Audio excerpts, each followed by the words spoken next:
Good morning all of you. आज के video में मैं आपको प्रेजेंट इंडेफिनिट टेंस के बारे में बताने जा रहा हूँ। पिछले वीडियो में मैंने आपको प्रेजेंट इंडेफिनिट की पहचान, उसमें आने वाली हेल्पिंग वर्ब, क्रिया की फॉर्म, उसकी पैसिव फॉर्म, इनके बारे में आपको बताया था। और साथ में ही जो हम ट्रांसलेशन करते हैं, जब किसी सेंटेंस को अंग्रेजी में ट्रांसलेट करते हैं तो उसका स्ट्रक्चर क्या होता है, यह मैंने आपको पिछले वीडियो में बताया था। आज के वीडियो में मैं आपको उसके रूल्स और एग्जाम्पल्स बताऊंगा और साथ में जो करेक्ट फॉर्म ऑफ वर्ब है, यानी कि क्रिया की फॉर्म के रूप में कौन सी फॉर्म का यूज करते हैं, कौन सी कब यूज किया जाता है, उसकी पहचान क्या है, इन सब के बारे में मैं आपको इस वीडियो में बताऊंगा। देखिए, बिंदु क्या है आपको मालूम है। आज का बिंदु भी वही हमारा प्रेजेंट इंडेफिनिट टेंस रहने वाला है। Present indefinite tense. आपको पिछले वीडियो में बताया पहचान क्या होती है इसकी।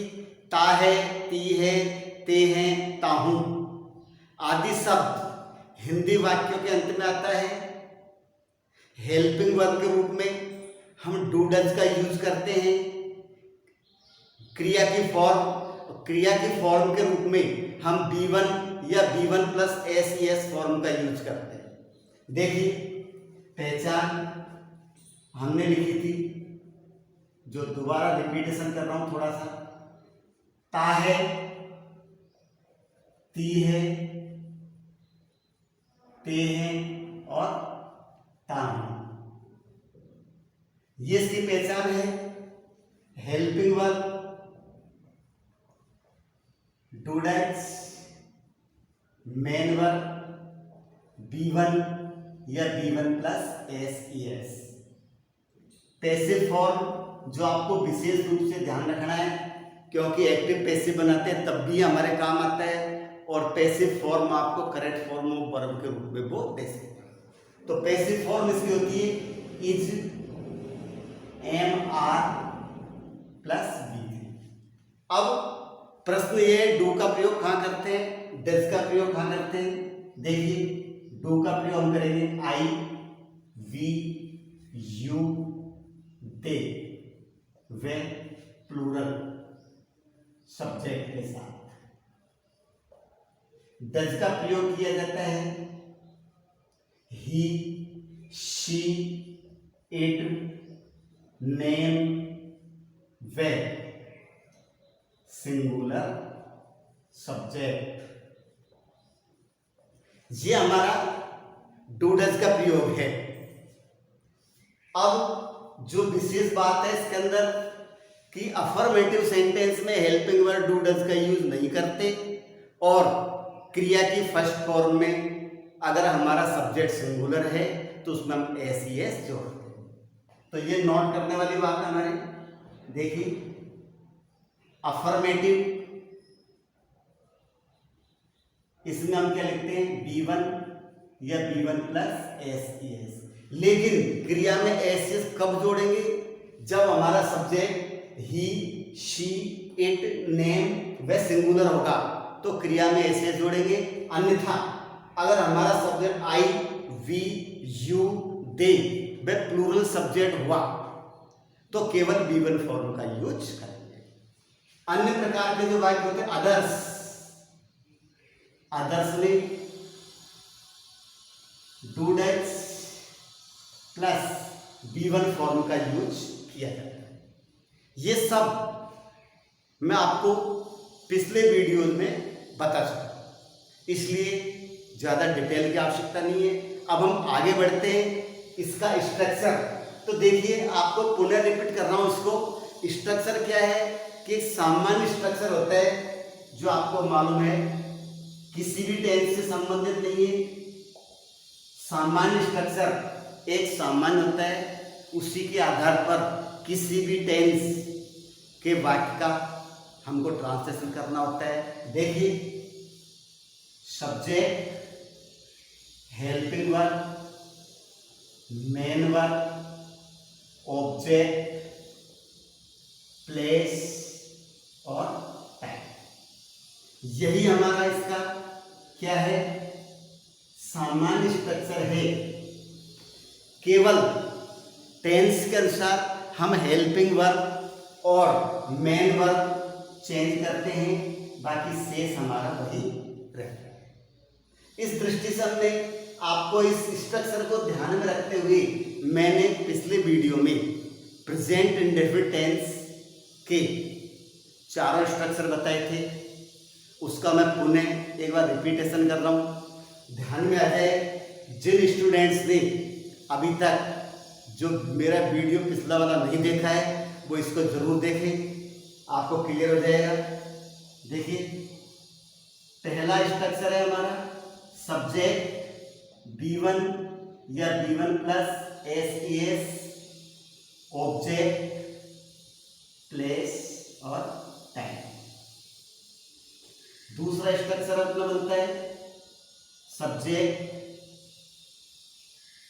डू नॉट या डज नॉट, इसमें आएगा।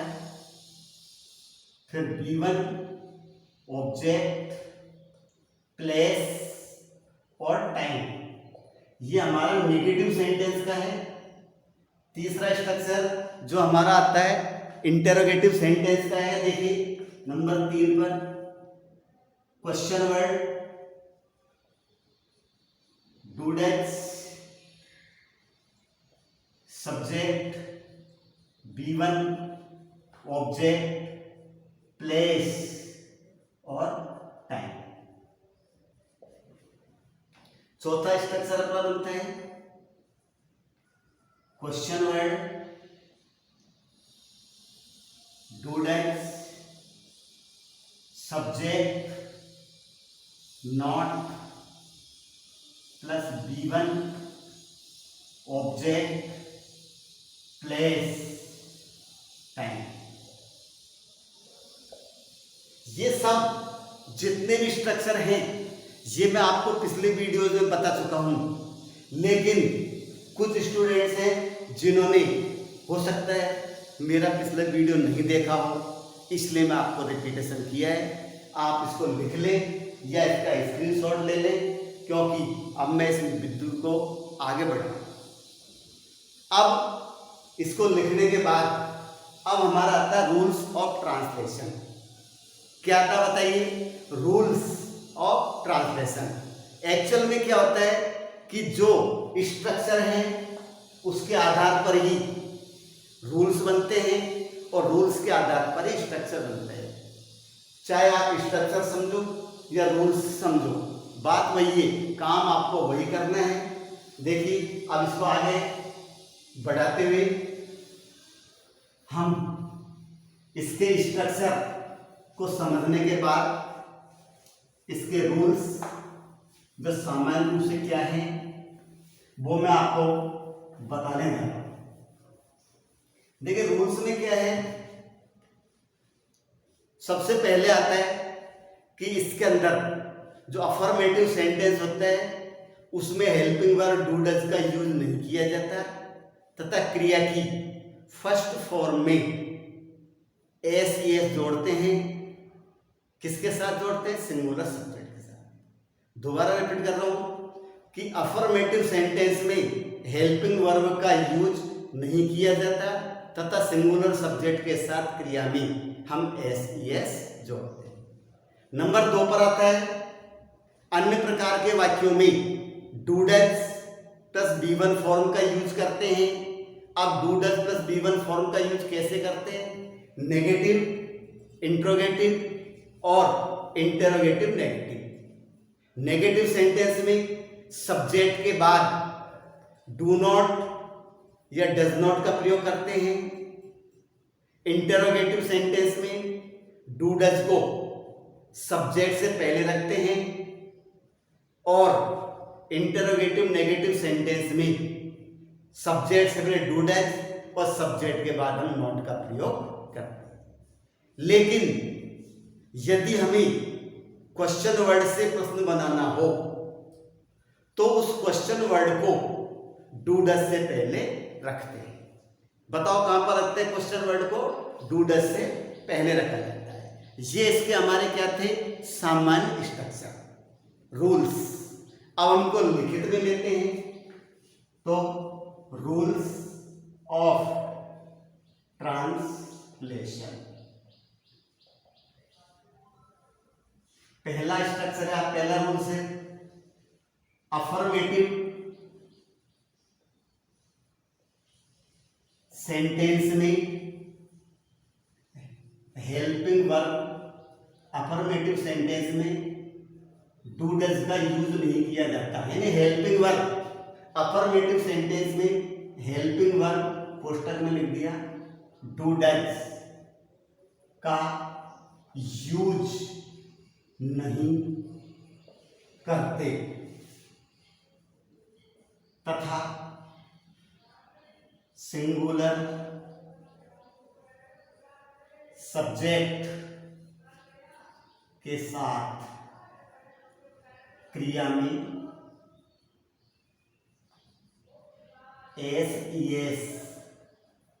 जोड़ते हैं। सिंगुलर सब्जेक्ट के साथ क्रिया में क्या करते हैं बताइए? एस जोड़ते हैं।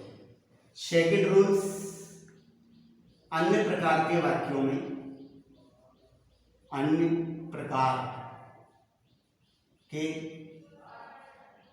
वाक्यों में do does plus B1 form का यूज करते हैं।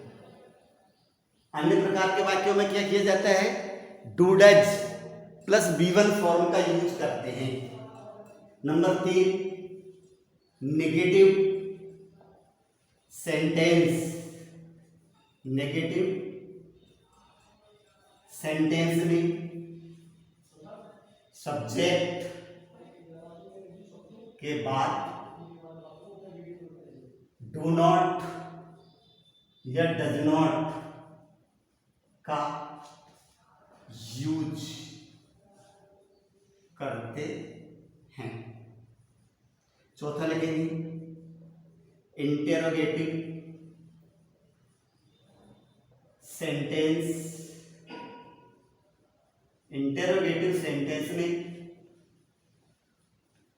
डू डज को सब्जेक्ट से पहले रखते हैं, डू डज से पहले रखते हैं। फिर इंटेरोगेटिव नेगेटिव, कौन सा सेंटेंस है बताइए? इंटेरोगेटिव नेगेटिव सेंटेंस में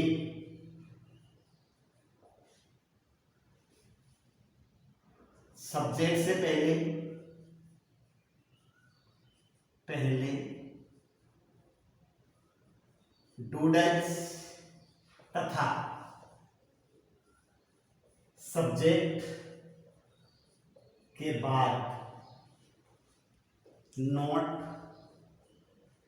का यूज करते हैं। 6 नंबर पर आता है क्वेश्चन वर्ड को डू डज से पहले रखते हैं। क्वेश्चन वर्ड को क्या करते हैं? डू डज से पहले रखते हैं। ये हमारे एक सिंपल सामान्य रूप से क्या हमारे रूल्स। आप इन रूल्स को नोटबुक में लिखेंगे और उनको याद करना है, क्योंकि रूल्स के आधार पर ही स्ट्रक्चर बनता है और स्ट्रक्चर के आधार पर ही हम वाक्य का निर्माण कर सकते हैं। आशा करता हूं कि सभी विद्यार्थियों ने ये बिंदु लिख लिया होगा, और नहीं लिखा हो तो इसका स्क्रीनशॉट लें ताकि आप बाद में इनको याद कर सकें, लिख सकें। अब ये हमारे स्ट्रक्चर रूल्स हैं। अब रूल्स के बाद हम एग्जाम्पल्स, किसका नंबर आता है बताइए? एग्जाम्पल्स का। रूल्स के बाद किसका आता है कि इन रूल्स के आधार पर हम वाक्य कैसे बनाएंगे, ये हमको कुछ एग्जाम्पल में आपको बताने जा रहा हूं।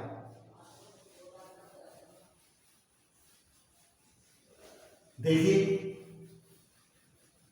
अगर हमारे रूल्स अच्छी तरह समझ में आ रहे हैं तो वाक्य बनाने में कोई दिक्कत नहीं है, कि रूल्स के द्वारा ही हम स्ट्रक्चर बनाते हैं। और मैं ये मानता हूं कि जिस स्टूडेंट ने स्ट्रक्चर सही ढंग से बना दिया वो कभी सेंटेंस को बनाने में गलती नहीं कर सकता। केवल एक बात ध्यान रखनी है कि उसकी वोकेबुलरी या मीनिंग्स बहुत अच्छी हो और क्रिया का उसको अच्छा नॉलेज हो। तो इसलिए अब मैं आपको इसके एग्जाम्पल्स बताने जा रहा हूं। पहले हमने स्ट्रक्चर लिखा, फिर रूल्स लिखे, अब आते हैं हमारे रूल्स के आधार पर एग्जाम्पल। देखिए, जैसे वाक्य लिख दिया, पहला वाक्य हमारा, सीता रसोई घर में, सीता रसोई घर में खाना पकाती है।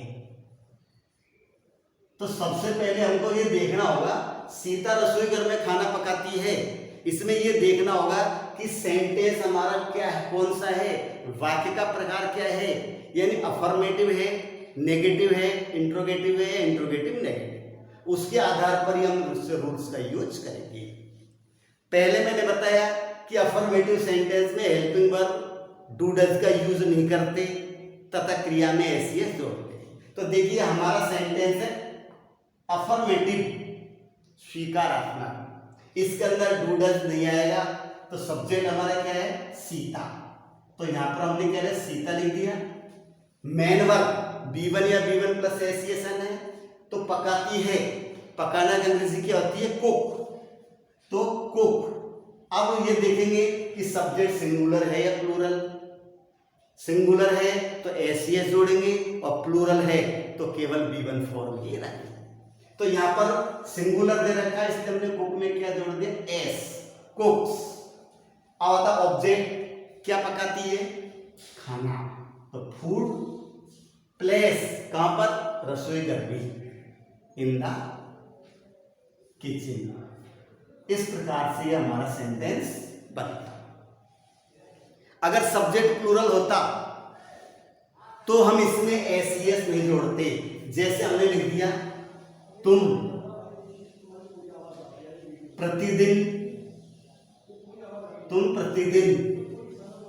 विद्यालय में, तुम प्रतिदिन विद्यालय में फुटबॉल खेलते हो, तुम प्रतिदिन विद्यालय में फुटबॉल खेलते हो। देखिए, ये सेंटेंस भी हमारा अफर्मेटिव है, तो यहां पर भी डू डज का यूज नहीं होगा और क्रिया की फर्स्ट फॉर्म में आएगी। तो सब्जेक्ट हमारा क्या हो गया, यू।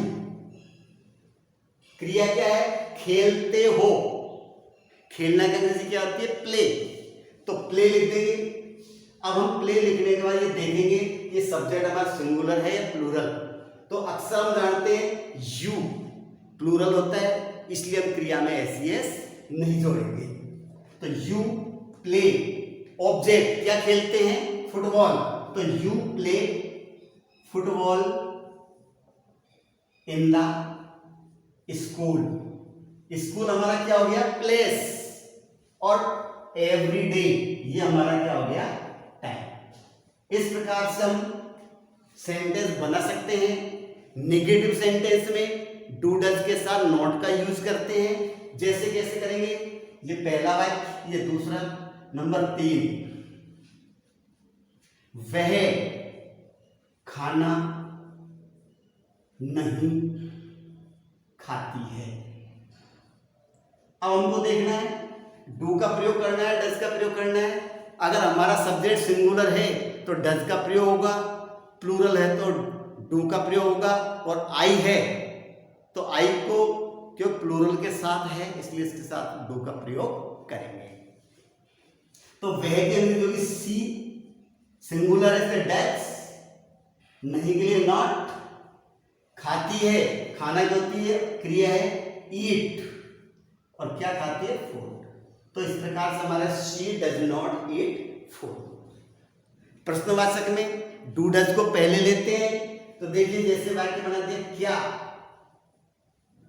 मैं गाना गाता हूं, क्या मैं गाना गाता हूं, प्रश्नवाचक है। अब प्रश्नवाचक में आप देखेंगे कि जब हमारा सेंटेंस प्रश्नवाचक है तो उसका स्ट्रक्चर किससे प्रारंभ होता है, क्वेश्चन वर्ड से। तो क्या हमें क्वेश्चन वर्ड का यूज करना है या नहीं करना है, इस बात का भी ध्यान रखना है कि यदि हमारा सब्जेक्ट क्या से प्रारंभ है तो क्वेश्चन वर्ड का यूज नहीं करेंगे, लेकिन यदि कोई क्वेश्चन वर्ड वाक्य के बीच में आता है तो हम उसके लिए क्वेश्चन वर्ड का यूज करेंगे। यहां पर हम देख रहे हैं do I Singh a song, ऐसा क्यों हुआ, क्या से प्रारंभ हो रहा है, डू को हमने सब्जेक्ट पहले रख दिया, आई सब्जेक्ट, गाता हूं, गा की क्रिया सिंग, और क्या गाता है, सॉन्ग। लेकिन यही क्वेश्चन वर्ड बीच में आता तो हम क्वेश्चन वर्ड का यूज करते हैं। जैसे लिख दिया 5वां सेंटेंस, हम बाजार से क्या लाते हैं। देखिए ये भी क्वेश्चन वर्ड है, हम बाजार से क्या लाते हैं, क्या शब्द का यूज यहां पर भी हो रहा है, क्या शब्द का यूज हमारे यहां पर भी हो रहा है। अंतर क्या है, यह वाक्य प्रारंभ में है और यह वाक्य मध्य में, इसलिए यहां पर प्रारंभ में होने के कारण यहां पर हम क्वेश्चन वर्ड यूज नहीं किया, लेकिन ये बीच में इसलिए हम क्वेश्चन वर्ड यूज करेंगे। तो क्या हो जाएगा, व्हाट डू वी, लाते हैं, लाना करने से क्या होता है, bring, what do we bring from market,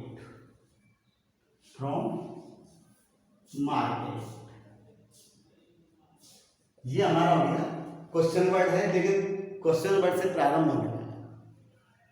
interrogative negative में क्या होता है, कर्ता से पहले डू डज और कर्ता के बाद नॉट। तो इसी प्रकार से यहां देखेंगे सेंटेंस नंबर 6, क्या वह बगीचे में फूल नहीं तोड़ती है, क्या वह बगीचे में फूल नहीं तोड़ती है। देखिए यहां पर तोड़ना की अंग्रेजी क्या होती है, आपको आनी चाहिए, प्लक। तोड़ना अंग्रेजी क्या होती है हमारी, प्लक। तोड़ना ब्रेक भी होती है, लेकिन हमको ध्यान करना है अगर कोई चीज नष्ट हो रही है वहां पर ब्रेक आता है, और हम किसी चीज को काम के लिए अलग करते हैं, डाली से अलग करते हैं, जैसे फूल, पत्ती, फल, इन तीनों के लिए प्लग शब्द आता है। तो ठीक है, इस प्रकार से हम बना देंगे does she not plug flowers in the garden, does she not plug flowers in the garden. इस प्रकार से हमने ट्रांसलेशन किया। आप भी इन एग्जाम्पल्स के आधार पर ट्रांसलेशन बना सकते हैं। बस केवल आपको एक मीनिंग्स याद होनी चाहिए, एक क्रिया का नॉलेज होना चाहिए, स्ट्रक्चर्स और रूल्स आपको ध्यान में रखने। आज के लिए इतना ही पर्याप्त है। अगले वीडियो में मैं आपके सामने कक्षा 9, 10 और आगे के स्टूडेंट्स के लिए करेक्ट फॉर्म ऑफ का बिंदु लेके आऊँगा, जो आपको अगले वीडियो में बताऊँगा। करेक्ट फॉर्म ऑफ वर्ब जो 8 से लेके ऊपर के स्टूडेंट्स के लिए उपयोगी है, वो अगले वीडियो में बताऊँगा। इसको आप नोट कर लेना, लिख लेना, ताकि आपके काम आएगा। तब तक के लिए मैं आपसे विदा लेना चाहता हूँ। धन्यवाद।